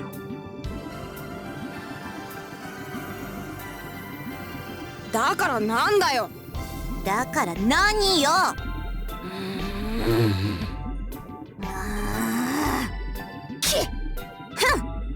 だいたいおめえこれ読めんの？当たり前でしょ。ほんとか？あのね、私を誰だと思ってんの？古代文字の一つや二つなんてことないわよ。へえ、なら読んでもらおうじゃんか。読んであげようじゃないの。後でほいづら書くねよ。どいて。何すんだこの。はいおしまい。いいから退場。みんなあとよろしく。うまいの。和也は確実に成長している。はい、人の使い方をマスターしつつあります。頼もしいですわ。それで何を調べればいいの？ナノなのにはほとんど読めなかったのだ。だからとにかく見てほしいのだ。そんな漠然としてるの？すみませんなのだ。まったく。どれ？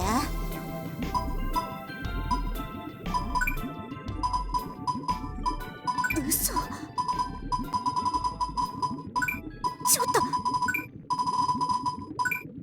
れ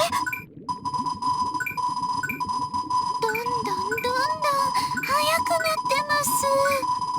もう指が見えぬ。どうやら解読できるようですな。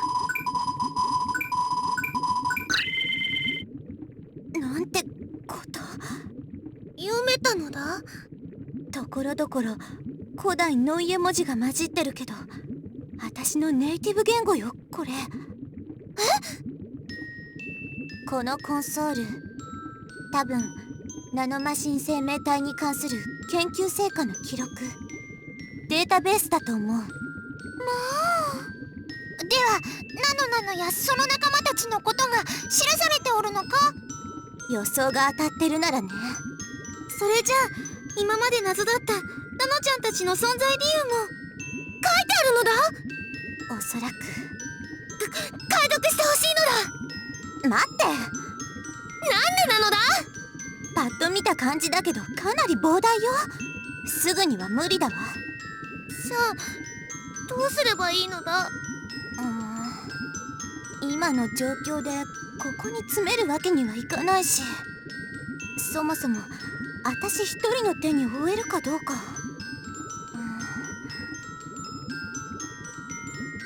っぱりそうするしかないわよね。何なのだ。ウィルが神出鬼没な以上、船のフットワークは軽くしておかないと。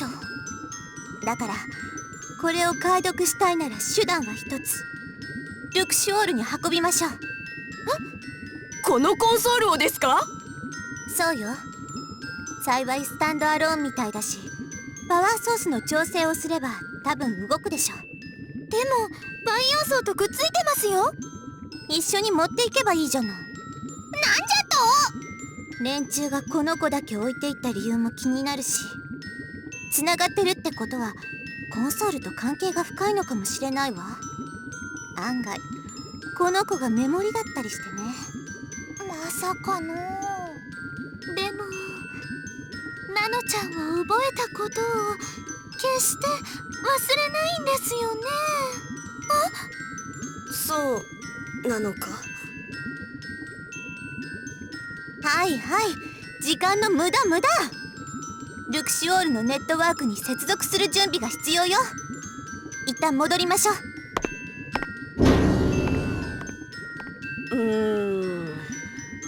なんだか大掛かりになってきちゃいました。まあ仕方あるまいて。ですわね。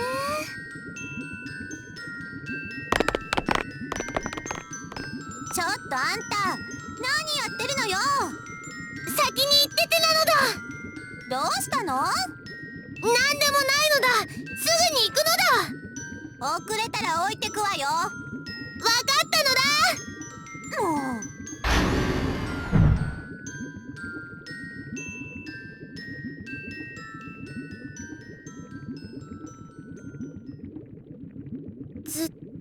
ずっと一人だったのだ。まあ大丈夫なのだ。一緒に行くのだ。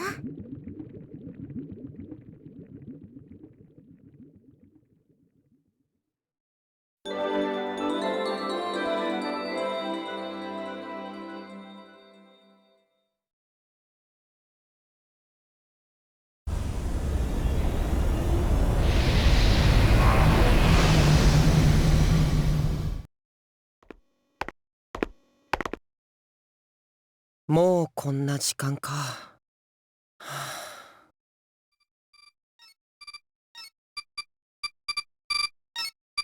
IO のプロトコル解析終了。メインネットワークに接続完了。ディスプレイをアクセスモニタに設定完了。さて、ウィルと無限回廊のこと、和也の幽体離脱のこと、他にも調べることは山積みよ。けどナノマシン生命体のことも放っておけないわ。連中が連れ去るくらいだから、それ相応の理由があるはず。そしてそのヒントはこのコンソールの中にあるかもしれない。そんなわけで部屋で集中して解読するから、絶対に誰も入れないでいい？絶対よ。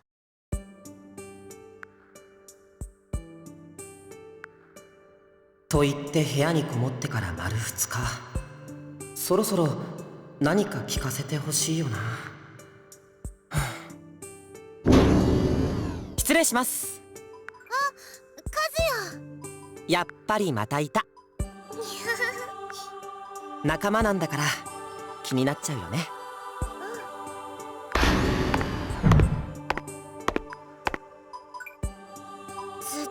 ずっとあの場所で一人だったのだ。きっとすごく寂しかったのだ。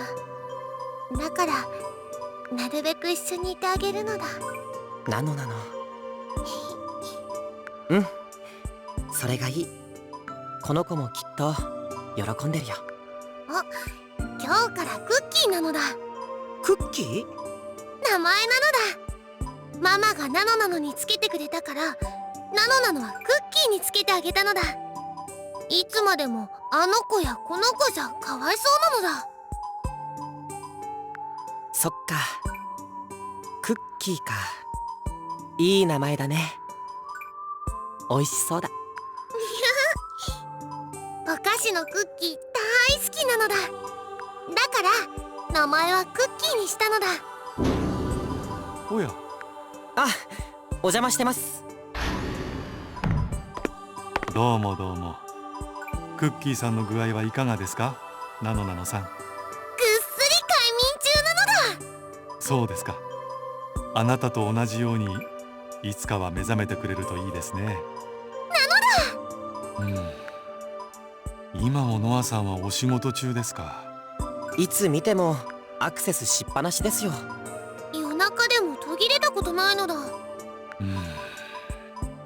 あまり無理をなさるようでは私の権限で止めなければなりません。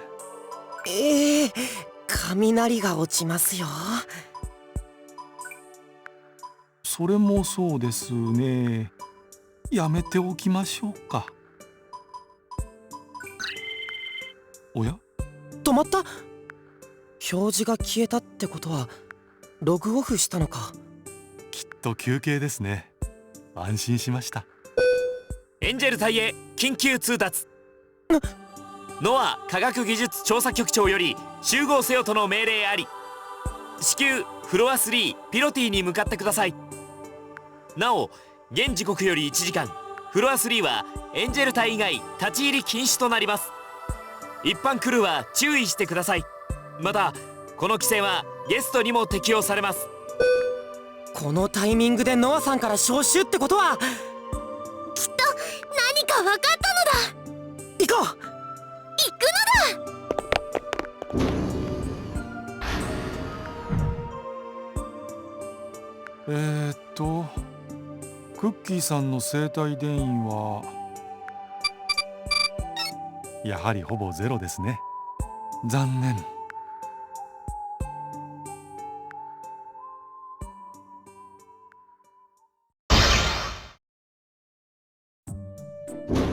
すまぬ、遅れた。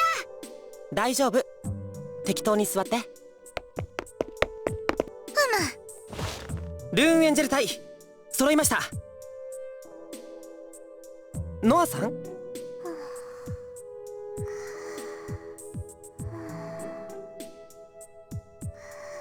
寝てるのだ。だと？急に呼びつけておいて。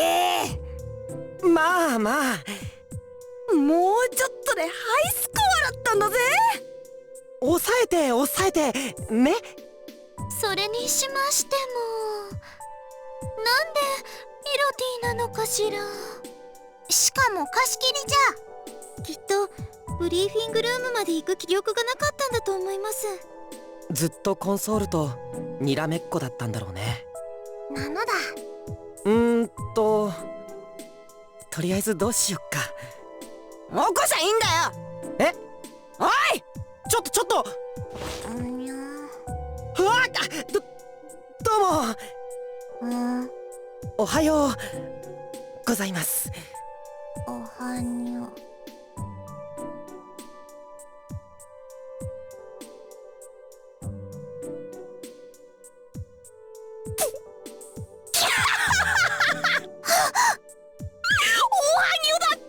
おはにょ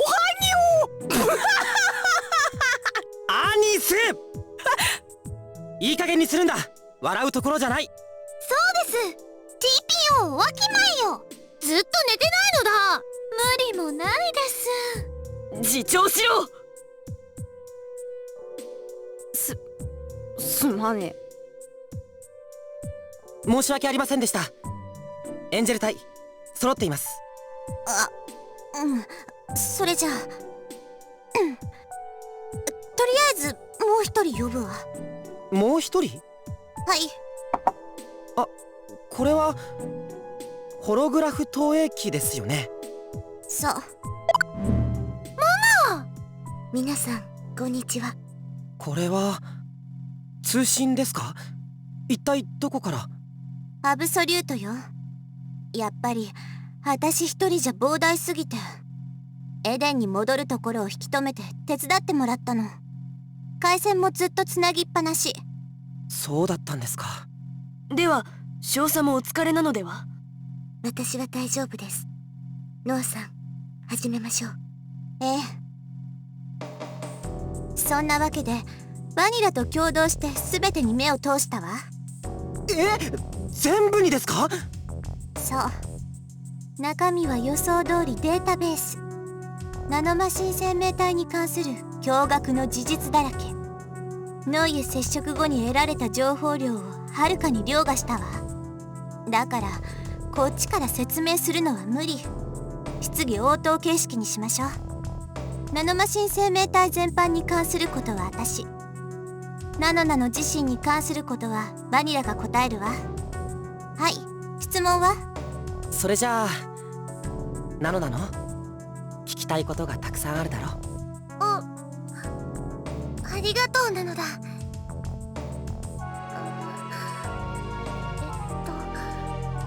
とにかく一番に聞きたいのは仲間のことなのだ。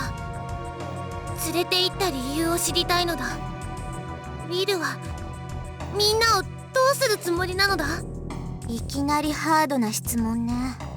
シリアス必至よ。いいのだ。覚悟はできてるのだ。そうならまず少しソフトなところから基本的なことを教えましょう。古代におけるナノマシン生命体の総称、それはプディングよ。そうなのだママ。はい、事実です。あなたのラストネームをプディングと定めた理由、それは培養素を全てに文字が刻印してあり、それがプディングと読めたからなのです。プロジェクトネームか、あるいはナノマシン生命体の総称、そう予想されていました。今回のデータベース発見により後者であることが証明されたことになります。そうだったのだ。余談となりますが、ナノは私の命名ですよ。はい。それじゃあ本題に入りましょう。率直に言うわよ。分かったのだ。ウィルがナノマシン生命体を連れ去ったわけ、それは力だからよ。力なのだ。その昔ノイエはセルダール、マジーク、そしてピコの3惑星で収められていたらしいの。セルダールの力は剣、マジークの力は魔法、そしてピコの力はナノマシンよ。面白いのは単に牽制し合ってたわけじゃないことね。カルーは？はい。ナノなのに何でもいいから少しだけ魔法をかけて。早く、ほんの少しよ。はい。それじゃあこの前リコちゃんにかけた軽い催眠を。ナノちゃんごめんなさいね。少しぼーっとしますわ。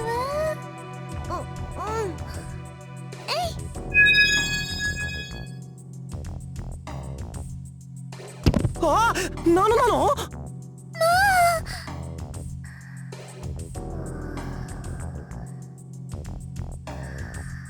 かしいですわ。そんなに強くかけていませんのに寝ちゃうなんて。起こして。わかりました。どうしたのだ？あらあら、なんかよく聞きますわね。かけるのも解くのも。バニラ、これで証明されたわよね。はい。証明？次はリリー。ナノ剣で切りなさい。なんですと？死んじゃうのだ。嫌ならやらなくてもいいけど。でも死ぬと思う？多分なんともないのだ。すぐくっつくのだ。でしょうね。さあ、ここで連想剣を思い出して。連想剣ってリーちゃんの魔法を打ち消す元気なことですよね。セルダールの騎士が使える。そうだ。どう？そろそろ気がついてほしいんだけど。もったいつけやがって。2つの力より3つの力、それもじゃんけん状態だと平和だって言うよな。三すくみじゃ。よくできました。ナノマシンは魔法に弱く剣に強い。剣はナノマシンに弱く魔法に強い。魔法は剣に弱くナノマシンに強い。これが古代ノイエを統治していた力のバランス、いえ軍事バランスね。三すくみの状態を作ることによりかりそめの安定を維持していたってわけ。姫の故郷と同じような状態だったとは。アームズアライアンスは三すくみではなく三つどもえじゃがな。まさかピコがナノマシン治療による癒しの象徴が。古代ではナノマシンによって軍事バランスを保っていたなんて。イメージギャップが大きいですね。でもやがて起きるクロノクウェイクで体制は崩壊するわ。人の精神力によるところの大きい剣と魔法は受け継がれ続け、テクノロジーが基盤のナノマシンは凍結されたのね。だからナノちゃんたちはあんな状態で寝ていたのですね。そしてウィルはその眠り続ける力に目をつけた。それじゃあ仲間のみんなは兵隊にされちゃうのだ。そこまではわからない。ウィルがプディングたちをどう利用してくるのか。厄介そうなことは確かだけど。嫌なのだ。ナノたちは怪我を治すことと変身するくらいしかできないのだ。戦争の役になんか立たないのだ。それが違うのよ。あんた以外の子は特殊。いえ、あんただけが特殊なことも判明したの。どういうことなのだ。他のプディングたちは対有機物アルゴリズムへのアクセスがロックされてて、対無機物アルゴリズムへジャンプするようコーディネートされてる。つまりあんたは人間用、他の子は機械用なのよ。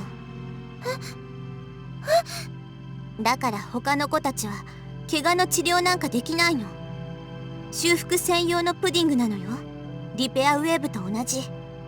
ついでに人間にも化けられないわ。代わりに硬質化して部品に化けられる。これも応急修理の機能ね。本当なのだ。嘘を言ったって仕方ないでしょ。みんながナノなのと違ってて兵隊にされるかもしれないのだ。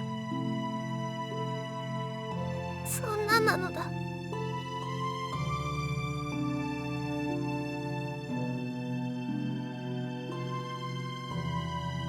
ナノなのがナノなのだけが特別なのはどうしてなのだ。バニラ。はい、データベースによるとナノなのはハード的には他のプディングたちと同じです。体を構成するナノマシンに差異はありません。でも DNA 情報に埋め込まれた制御プログラムに違いがあります。ソフト的な部分でわずかに異なるのです。対有機物アルゴリズムと対無機物アルゴリズム、これら2つは全プディングに実装され排他的にコール可能なのですが、ナノなのだけが対有機物側にスイッチされています。そしてその理由は残念ながら分かりませんでした。600年以上前のデータなので、ところどころ破損がひどく、ナノ自身に関する部分はほとんど消えてしまっているのです。修復を試みましたが、欠損セクタが多すぎてサルベージには至りませんでした。バニラに手伝ってもらった理由がこれ。データベース全体の総量からすればナノに関することはわずかだったわ。でも私には修復してる時間がなかったのよ。ごめんなさい、ナノ。ママが悪いわけじゃないのだ。分かったのだ。いろいろ教えてくれてありがとうなのだ。ナノもういいのだ。そう。それじゃあ他に質問は？はいよ。何？クッキーのことは何か分かったのか？クッキー？何の話してんの？はですね、今医務室にいるナノマシン生命体のことです。ノアさんがお部屋にこもっている間にナノちゃんが名前をつけたんですよ。ああ、そうなの。あの子のこと。本当にメモリーだったりしたんでしょうか？いいえ、それはなかったわ。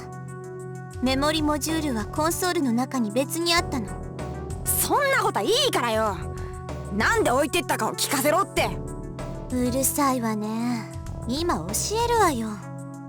そのクッキーってのはね、プディングたちの素体、つまりひな形。あの子をコピーし、共通の基本 DNA 情報を入力。そしてさらに人間の DNA 情報を入力するらしいわ。すると成長が始まり、やがて自我が芽生えるシステムってわけ。つまりクッキーは空っぽなの。コンピューターで言えば OS のない状態ね。だから言い方は悪くなるけど、使い物にならないってこと。それで置いてかれたわけか。おそらくね。理解できたでしょ？ああ。この件については注意事項があるの。ここはよく聞いていい？クッキーには絶対直接触れちゃダメ。なんでだよ？自我を吸い取られるわ。は？どういうことですか？プディングたちは接触することで生体情報を採取できるの。ナノが怪我人に触れるだけで状態を把握できるのはその能力の一端。でもあの子は完全に空っぽ。情報の選別も入出力の管理もできない。だから触れると濃度勾配よろしくありとあらゆる情報を持っていかれてしまう。水を吸うスポンジのようにね。最悪触れたものの自我を完全に奪うこともある。データベースにそう記してあったわ。恐ろしいな。もう会いに行っちゃダメなのだ。それは構わないわよ。培養層に入っている限りは安全だから。万が一にも出た場合の話をしただけ。その時はくれぐれも注意して。分かったのだ。はい。クッキーに関してはこんなところ。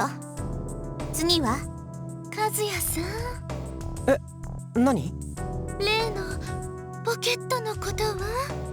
あ、そうだ。バニラさんと話せるんだからね。何のことでしょう？培養層にポケットがついてて、ほとんどが開いていたんですけど、何が入っていたのかなと思って。それは正面下部にあるリトラクタブル状のものですか？そうですそうです。ヘッドセットが収納されていた部分です。ナノもそこに入ってたのだ。はい。違うのだ。これはママがくれたのだ。はっきり覚えてるのだ。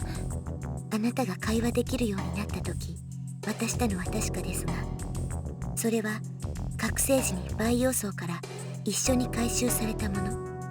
当時研究のために少しの間預かっていました。ですからもともとあなたのものなのです。マまさに驚愕の事実なのだ。せっかくですからついでにお聞きしたいのですが、ナノちゃんの耳のこれは一体何なのでしょう。以前からナノマシンのコントローラーだと予想されています。あら、そうだったんですの。変なのだ。はい、そうなのです。ナノなの。これがなくてもナノマシンを操れるのだ。どういうことなのでしょう。わかりません。なあ、今回ヘッドセットの秘密も明らかになると期待したのですが、先ほど申し上げた通り破損のひどい部分があり、ヘッドセットに関することもその場所に。残念です。そうですか。はい、ありがとうございました。それじゃあ次。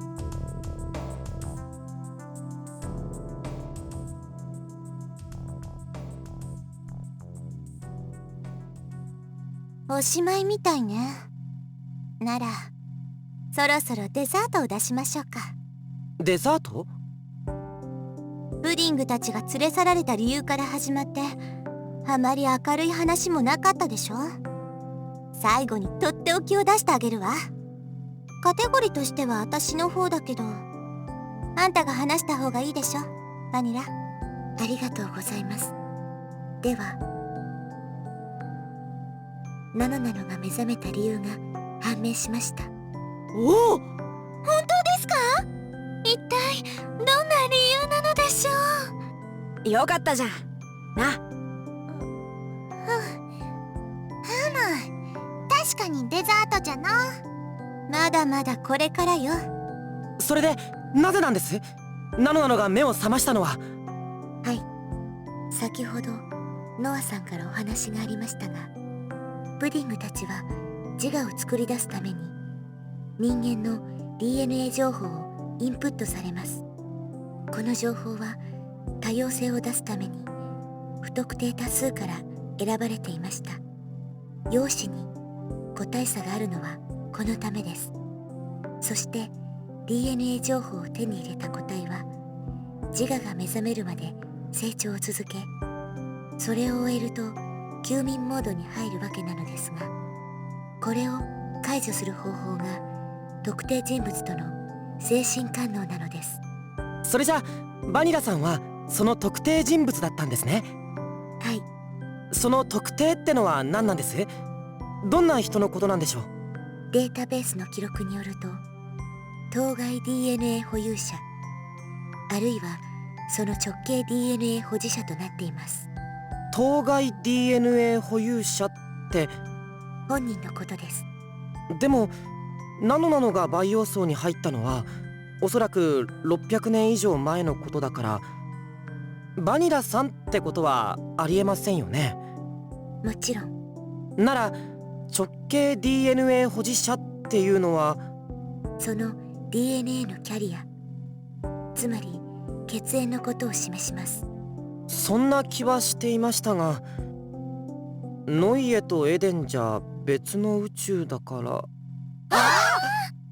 そうだよ、あのデータベース。中身が古代エデン文字なわけだぜ。クロノクエイク前にノイエとエデンに交流があった証じゃ。つまりバニラさんの祖先は DNA 情報をナノちゃんに提供した可能性があります。これは二人が真の親子ならずとも血がつながってるかもしれないってことなのだ。はい、花丸をあげましょう。それじゃあ、バニラの DNA とナノナノの DNA を比較分析したわ。おめでとう。97% 以上の確率であんたたちは血縁関係にある。遠い遠い、気が遠くなるほどに遠い親戚ね。本当なのだ。だから嘘をついたって意味ないでしょ。ママとナノナノが本当の家族なのだ。改めてよろしくなの。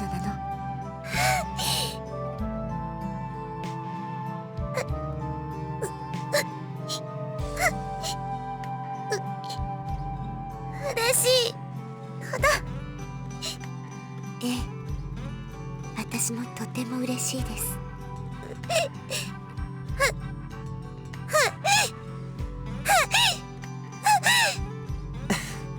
ほら泣いてんなよ。そうですわ。嬉しいと泣いちゃう気持ちが初めて分かったのだ。ほれ、涙を拭かぬか。よかったわね、ナノちゃん。あ、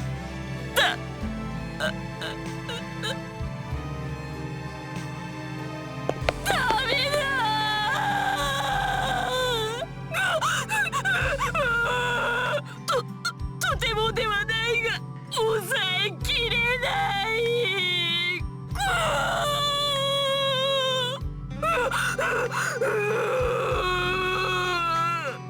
相変わらずじゃの。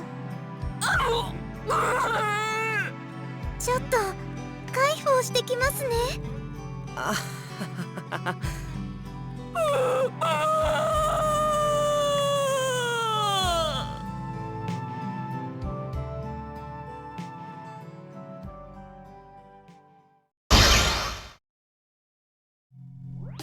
どうです？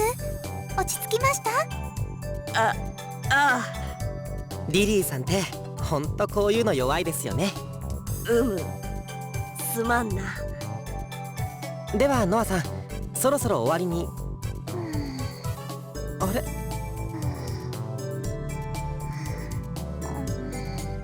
また寝ちゃってるのだ。無理もありません。データベースの検索ログによると、ノアさんは約50時間眠っていないようです。いくらなんでも無茶です。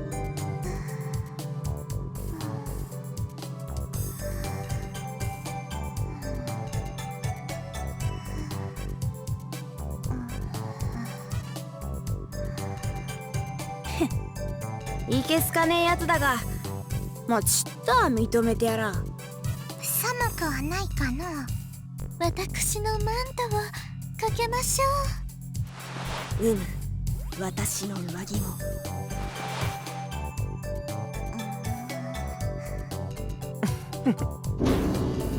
あれ、ごめんなさい。まだ会議中でしたか。失礼します。あ、大丈夫だよ。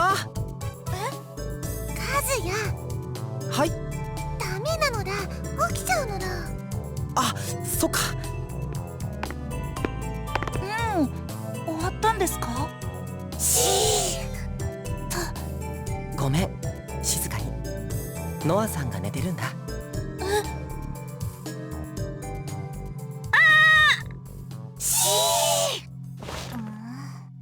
ああ、起きちゃった。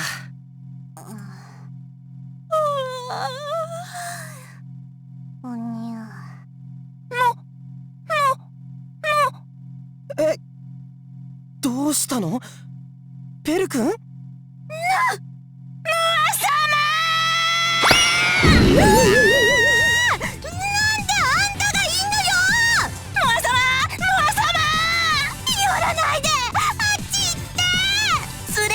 言わないでください。も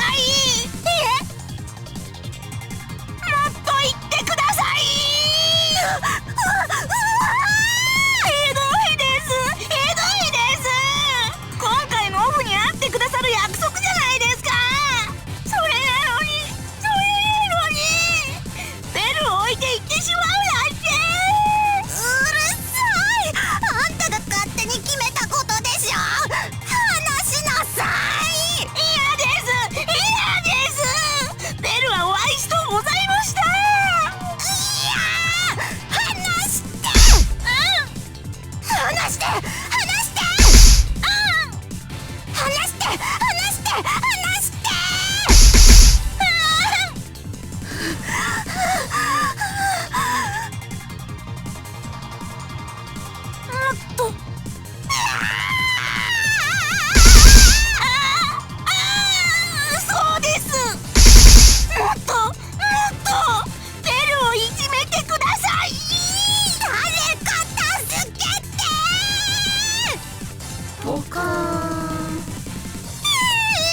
そういうわけだったのか。ノア様とペルは子も産めないほどに利害が一致しています。私には害しかない。エモなのだ。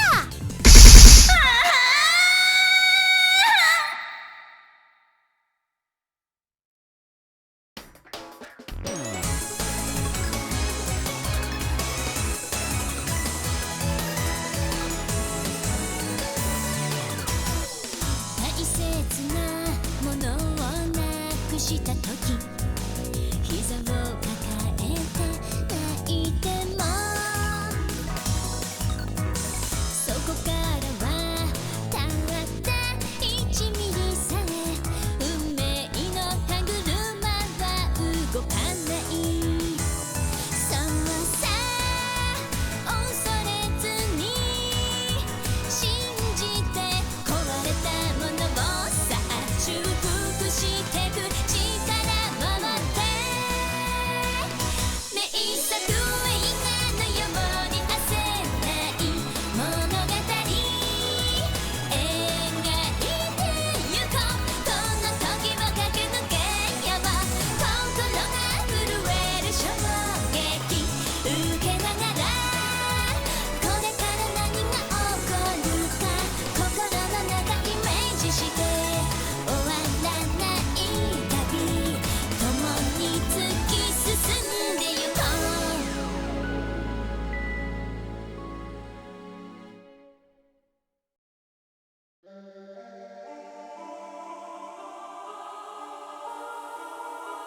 今回は手際よくやったみたいだね。当然でしょ、このくらい。厳しいな。この人形たちどうするの？処分は保留しておこうよ。便利に使えそうだものね。だろう。それで次は？まあしばらくはデバイスに任せるさ。